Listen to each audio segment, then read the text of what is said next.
자, 배운 데까지 또 복습해 보도록 하겠습니다. 자, 참정권적 기본권 편이네요. 자, 908번. 농협 조합장 선거가 헌법상 보호되는 선거권에 포함되는지, 자, 포함되지 않는다고 했죠. 자, 선거권은 국가기관 선출할 권리죠. 공직 선거권이다. 자, 공무원 뽑는 권리니까. 자, 지역 농협은 사법인자 성격이죠. 사법인자 성격의 단체니까 이 조합장 선거는 선거권에 포함되지 않는다. 자, 이 선거는 결사의 자유에 포함된다고 했죠. 결사의 자유다.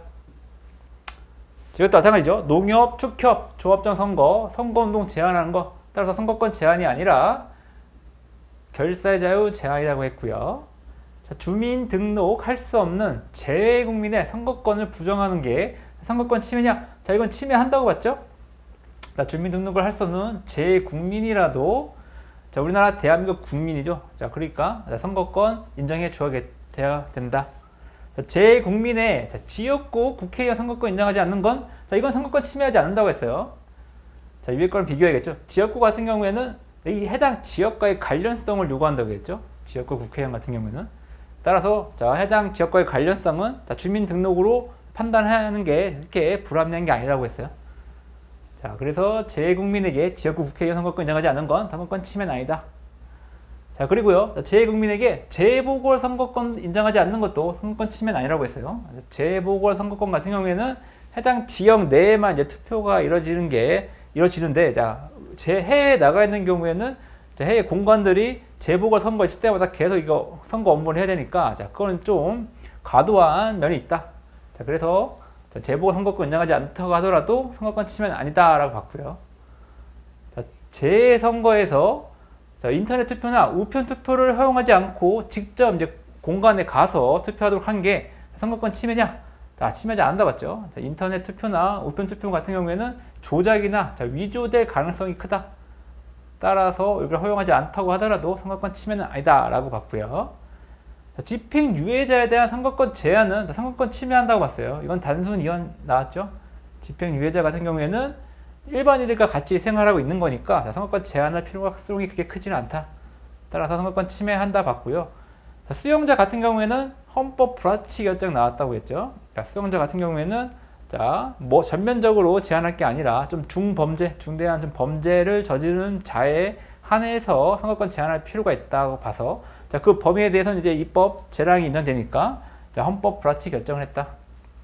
자, 집행유예자나 그래서 수용자에 대한 선거권 제한은 자, 보통선거 원칙, 자, 평등 원칙 위배된다고 봤고요. 자, 점자형 선거 공보 작성을 자, 임의적 의무가 아니라 임의적으로 한 것이 자, 시각장애인에 대한 선거권을 침해하느냐? 침해하지 않는다고 봤죠. 자, 선거 공보뿐만 아니라 자, 인터넷을 해서 뭐 음성 정보를 얻거나 점자를 좀 변환해서 보거나 할 수 있는 방법이 많이 생겼다. 현대 사회에 있어서는. 따라서 굳이 이렇게 선거 공부를 점자형으로 의무적으로 할 필요는 없다고 봤어요. 그래서 선거권 침해는 안 된다라고 봤고요. 동시 개표 투표함 수에 대한 제한을 두지 아니한 게 선거권을 침해하지는 않는다고 봤죠.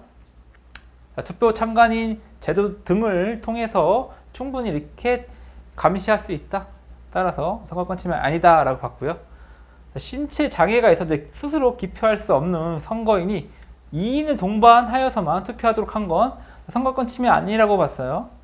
비밀 투표에 비밀 선거에 대한 예가 되긴 하지만 우리 혼자 2인이 아니라 혼자 가서 하는 경우에는 또 선거 공정성 또 위기 또 비리 이런 게 많이 일어날 수 있으니까 신체 장애 선거인의 이 선거권을 보장해 주기 위해서는 2인이 같이 가가지고 서로 이제 상호 견제할 필요가 있다. 따라서 선거권 침해는 아니다라고 봤고요.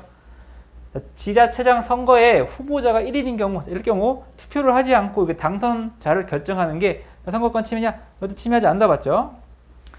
예, 경비 부담도 심하고 또 지자체 장에 또 공석이 나서 이제 문제가 생기고 자, 후보자가 또 선택할 되지 이제 후보자 등록에 관한 또 문제도 있으니까 자, 선거권 침해는 아니다.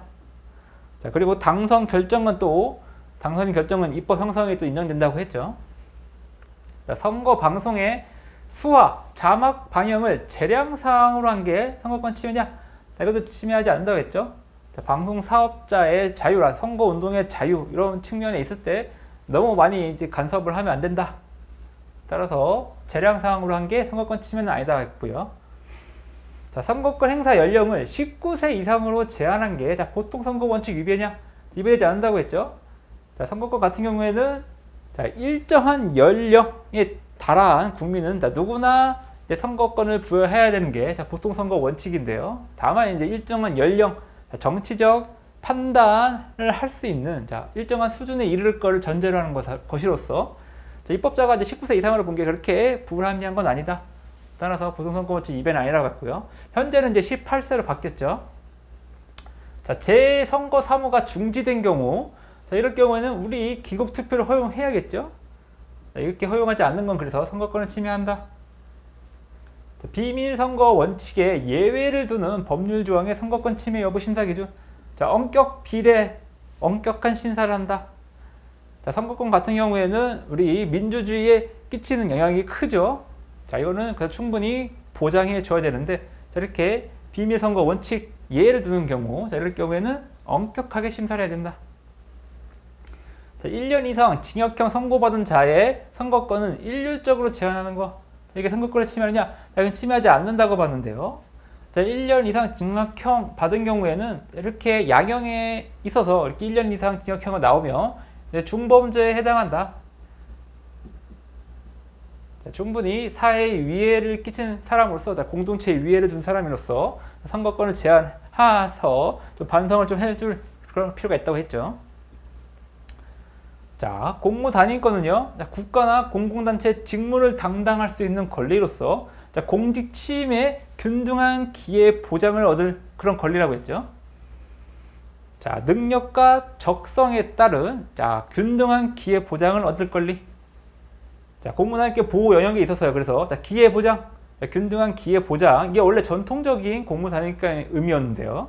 자, 우리 헌법재판소는 신분 박탈, 자, 그리고 부당한 직무의 정지, 이것도 공무단위권 보호에 포함된다고 보고 있다. 다만 이제 공무 수행의 자유, 자, 원하는 보직에서 일할 것, 원하는 근무 장소에서 일할 자유, 자, 이런 거는 공무단위권에 포함되지 않는다라고 봤죠. 자, 공무원의 퇴직급여 보장이 그냥 공무단위권의 보호 영역에 포함되느냐? 자, 이것도 다 포함되지 않는다겠죠. 자, 공무단위권 보호 영역은 자, 이렇게 세 가지 기신정 외워두시고요. 자, 기회보장, 균등한 기회보장, 신분박탈, 직무정지, 이게 이제 공무단위권 보호 영역에 속하면 되고, 퇴직급여 보장 같은 경우에는 자, 공무 영역에 포함되지 않는다. 자, 퇴직급여 보장은 뭐가 있어요? 자, 인간다운 생활 권리, 자, 사회보장 수급권, 요게 이제 포함되는 거죠. 퇴직급여는. 자, 재외 국민인 주민의 지방선거 피선거권 제한이 공무단위권 침해냐? 자, 이건 침해한다고 봤죠.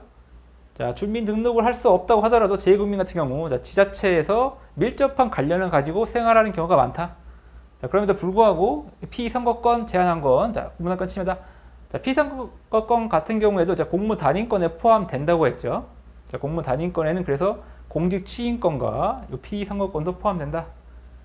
자, 부사관 인용할 때 최고 연령을 27세로 정한 게 공무단위권 침해냐? 제가 침해하지 않는다 봤죠. 자, 군의 특수성, 자, 소위도 27세니까 자, 부사관도 27세로 맞출 필요가 있고요. 자, 부사관은 또 능력 같은 걸 좀 어렸을 때, 나이가 좀 젊을 때 습득해서 꾸준히 장기로 이제 그런 걸 이제 사용할 필요가 있으니까 이거는 연령을 제한할 필요가 있다고 봤어요. 그래서 공무단위권 침해 아니다.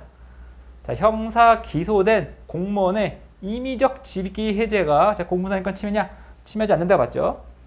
필수적도 아니고요. 임의적으로 직위 해제하도록 한 거예요. 그래서 이 형사 기소된 범죄가 직무와 관련된 범죄이고 얼마나 죄가 좀 무거울지 불법 정도 이런 걸 다 따져서 직위 해제할 수 있으니까 그렇게 과도한 제한은 아니다라고 봤고요. 금고 이상 집행유예 판결받은 공무원의 당연퇴직이 공무단위권 침해냐? 이것도 침해하지 않는다 봤죠. 금고 이상 집행유예 같은 경우에는 법령 준수 의무를 좀 중대하게 위반한 것으로서 국민의 신뢰를 좀 상실한 감이 있으니까 당연퇴직하도록 하다 하더라고. 공무단위권 침해는 아니다. 공무원 채용할 때 응시 자격으로 변호사 자격 등록 요구한 게 공무단위권 침해냐? 이건 침해하지 않는다고 했죠. 변호사 자격 등록이 있는지 알아봐서 그 요건을 갖추도록 요구한 것이 능력주의, 자, 우리 공무원 선발에 있어서는 능력주의가 적용되죠. 능력주의에 부합하는 거죠. 따라서 동무단위권 침해는 아니고요. 이것도 마찬가지죠. 자격증 소지자에 한해서 세부직 시험에서 가산점 부여하는 거. 자, 이것도 공무단위권 침해는 아니다. 자, 전문성 제고할 필요가 있죠. 이것도 능력주의에 부합한다. 자, 기능직 공무원이 일반직 공무원으로 우선 임용될 권리. 자, 이거는 공무단위권 포함되지 않죠. 자, 공무단위권에는 기신정, 기회보장, 신분박탈, 직무정지. 자, 그게 포함되고, 이렇게 기능직 공무원이 일반직 공무원으로 우선 임용될 권리는 포함되지 않는다. 자, 이렇게 우선 인용되지 않다고 하더라도, 자, 기능직 공무원은 계속 신분 유지하고 직무도 하고 제한되는 게 없죠. 법률상 불이익이 없다. 따라서 공무단위권 포함되지 않는다라고 봤고요.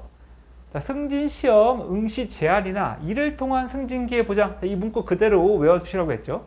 자, 승진시험 응시 제한이나 이를 통한 승진기회 보장 문제는 단순한 내부 승진 문제로 공무단위권 포함되지 않는다라고 봤죠. 다만 이후에 나온 요 판례에서 자, 공무단위권은 승진할 때에도 균등한 기회 제공 요구한다 했죠. 자, 이것도 요 세 개 잘 비교해 주세요. 그래서 감봉 처분 받은 공무원의 승진 인용 제한, 이것은 이제 공무단위권 제한은 되는데요. 다만 침해는 아니다고 봤어요. 야, 이렇게 징계받은 공무원이 일정 기간 승진 인용 제한하는 게 또 비위도 이제 비위 조작은 막고 국민의 신뢰도 회복하는 거니까 침해는 아니다. 자, 수뢰죄예요. 자, 수뢰죄로 근고 이상 선고유예 받은 공무원의 당연 퇴직, 그거는 공무단위권 침해 아니다.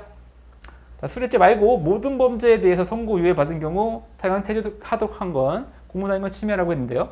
수뢰죄 같은 경우에는 직무 관련성이 요구됐죠. 자, 그리고 군품 수술한 경우니까 공무의 공공성, 국민의 신뢰를 심하게 침해했다. 따라서 이거는 당연 퇴직하더라도 공무단위권 침해는 아니다.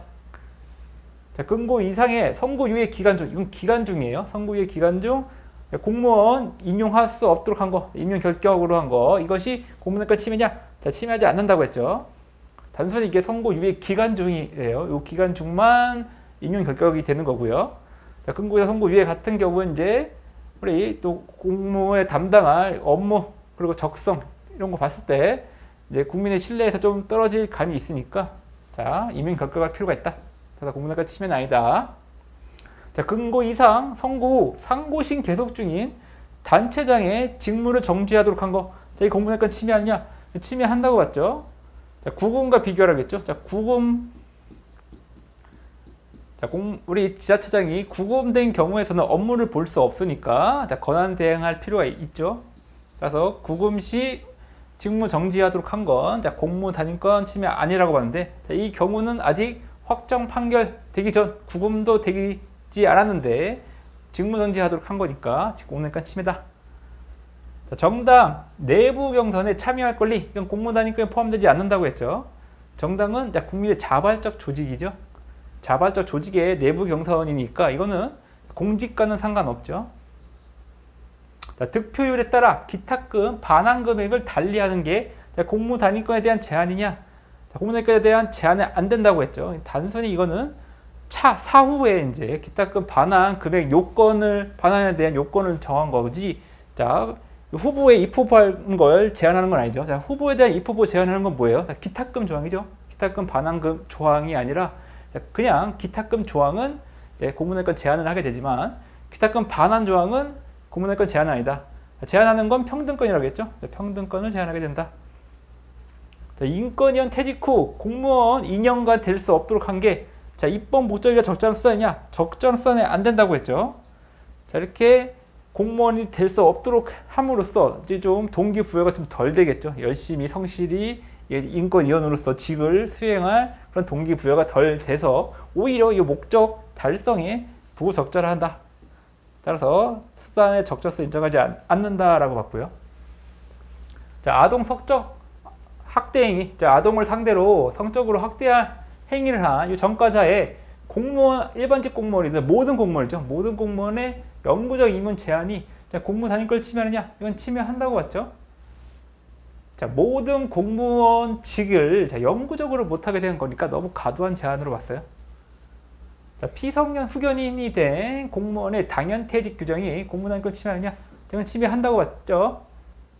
자, 피성년 후견인이라도 후견 종료 심판을 받아서 나중에 다시 복귀할 수도 있는데요. 바로 성년 후견이 됐다고 해서 바로 당연퇴직하도록 한 건 그래서 과도한 제한이 된다. 직권 면직 절차를 통해서도 이게 해결할 수 있다. 자, 선거 범죄로 비례대표 국회의원직 승계 제한하도록 한 건 공무단권 침해한다고 봤죠. 자, 대의제 민주주의랑 자기책임 원칙에도 위반된다고 봤어요. 자, 선거 범죄로 한 당사자가 아니고 그 차순위 후보자였죠. 차순위 후보자의 공무단임권이 그래서 침해된다. 야, 이것도 마찬가지죠. 선거범죄 당선 무효된 비례대표 이거 지방의원은요. 지방의원의 의석 승계 제한한 건 이것도 공무단권 침해다. 자, 비례대표 같은 경우에는 자, 국민이 인물에 대해 뽑는 게 아니라 이제 정당에 투표를 하게 되는 거니까 자, 그 정당에 배분된 의석수를 이제 맞춰서 이제 그 의석수를 배분해 준 게 국민의 의사죠. 그 의사를 반하게 되는 거니까 의석 승계 제한하게 되면 자, 대의제 민주주의에도 위배되게 된다. 자, 근거 이상 선고유예 나오네요. 선고유예 받은 지방 공무원의 당연퇴직 규정은 공무단위권 침해한다. 자, 이건 수뢰죄가 아니라 모든 범죄에 모든 범죄. 자, 범죄가 종류가 상관없이 자, 근거 이상 선고유예만 받으면 바로 당연퇴직하도록 한 건 너무 과도한 제한이 되죠. 과실법 같은 경우에도 당연퇴직하는 거니까 너무 과도한 제한이다. 그래서 공무단위권 침해한다. 자, 헌법상 참정권은요. 자, 간접 참정권으로는 선거권과 자, 공무단위권 있죠. 자, 공무단위권 같은 경우에도 자, 국민의 대표가 되는 것으로서 자, 선거 간접 참정권에 해당한다. 자, 직접 참정권은요. 우리 헌법상 자, 국민투표권이 인정되고 있죠. 자, 중요 정책에 대한 국민투표랑 자, 헌법 개정안에 대한 국민투표가 있다. 자, 국민투표권자와 대통령, 국회의원, 선거권자가 일치해야 되는지 자, 일치해야 되죠. 자, 국민투표는 자, 대통령과 국회가 자, 의사결정을 한 것에 대한 승인 절차죠. 자, 그런데 자, 대통령과 국회는 누가 뽑아요? 결국은 국민이 선출하는 거죠.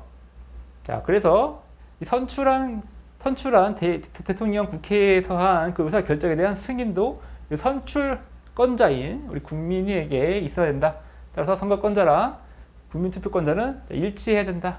자, 그런데 대통령, 국회의원 선거권을 가진 재국민에게 그래서 국민투표권을 주지 않는 것. 자, 이거는 재국민의 국민투표권에 대한 침해가 된다. 자, 국민투표권은요, 국민이 직접 국가 의사 형성에 참여하는 것으로서 네, 철저하게 좀 보호해 줘야겠죠. 자, 그럼에도 불구하고 이렇게 막연하고 추상적 사유, 국가의 노력으로 극복할 수 있는 기술적 어려움 이런 사유로 국민투표권을 제한하는 정당성이 없다라고 봤죠. 자, 국민투표권 제한이 정당화되려면 그래서 구체적 사유가 명백히 존재해야 된다. 자, 헌법상 국민투표권자에 관한 규정. 자, 중요 정책에 대한 국민투표에 있어서는 국민투표권자에 대해서 규정되어 있지 않죠. 자, 헌법 개정안에 대한 국민투표에 대해서는 자, 국민투표권자가 규정되어 있다. 자, 선거권자 과반수 투표와 투표자 과반수 찬성이 요하죠. 자, 이것이 그래서 중요 정책에 대한 국민투표에도 준용된다라고 이제 보는 견해가 있죠. 자, 헌법상 명시된 국민의 의무는요, 납세 의무, 자, 국방의 의무, 교육의 의무, 근로의 의무, 환경 보존의 의무가 있다. 자, 환경 보존의 의무는 8차 개정헌법, 80년 헌법에 처음 들어왔죠. 환경권과 같이 들어왔다. 환경 보존 의무. 자, 교육을 받게 할 의무는 5차 개정, 자, 62년 헌법에 들어왔죠. 자, 국방의 의무의 내용이냐? 국방은 국가의 존립 유지를 위해 국토를 방위할 의무. 자, 그래서 국토 방위를 하기 위한 모든 의무 활동이 다 포함된다. 따라서 이게 직접 병력 형성이 될 의무, 간접적으로 예비군이나 민방위로 소집될 의무, 자, 그리고 소집 후에 그 명령에, 군 명령에 복종할 의무 다 포함된다. 자, 군대에 갔다 와서 불이익 처우 금지하도록 하죠. 조항이 제대군인 보상조치 의무를 지우는 근거가 되느냐? 자, 불이익한 처우를 금지하는 거지 자, 보상조치 의무를 주는 건 아니죠. 따라서 그 근거가 될 수는 없다. 따라서 불이익 처우 금지 조항이 제대군인 가산점자들이 근거가 될 수 없다. 이렇게 근거가 되지 않으니까 제대군인 가산점 주는 건 이제 비례성 심사를 하게 됐죠.